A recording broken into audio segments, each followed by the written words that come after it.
so many nominees, it looks like a charitable event. It does, but I think at the end of the day, you know, the best will be left standing.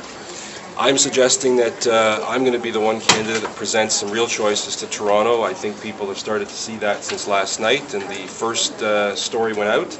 We're going to talk about things that not everybody will love at first, but just like all of you who sit at your dinner table or talk to your friends, we're going to talk about the things that people are really talking about.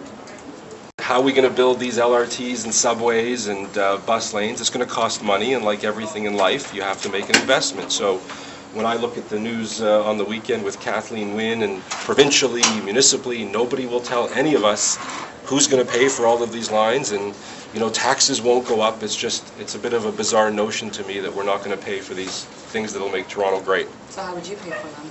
First option I can tell you is, and I've been very clear about this, and I'm going to be very clear about it right here at City Hall, is we have to look at taxes. And you know, it's not a four-letter word. Taxes, when they're used wisely and people know where their money is going, people know that things are worth it. I mean, taxes build roads, taxes build subways, taxes build hospitals.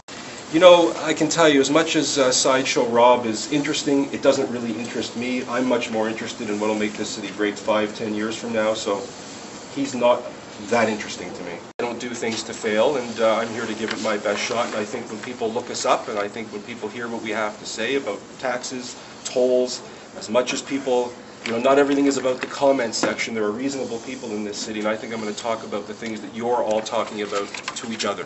I got the name right, just to... That's 210. Some people suggested that last time, just to confuse people, but then I figured the mayor might come after me. Who knew, right?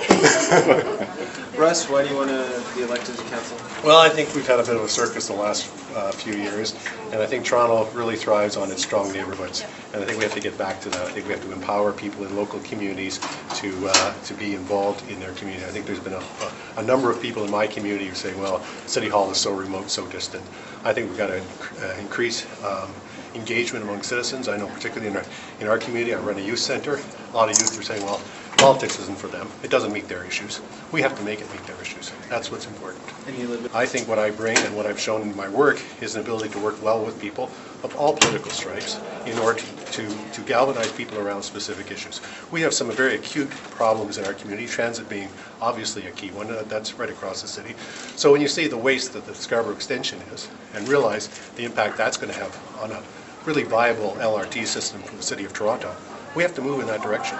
I think the city's had an acute shortage of leadership over the past 4 years. I think the mayor's got some issues he needs to deal with, and I think it's time that we had a mayor who puts the city first.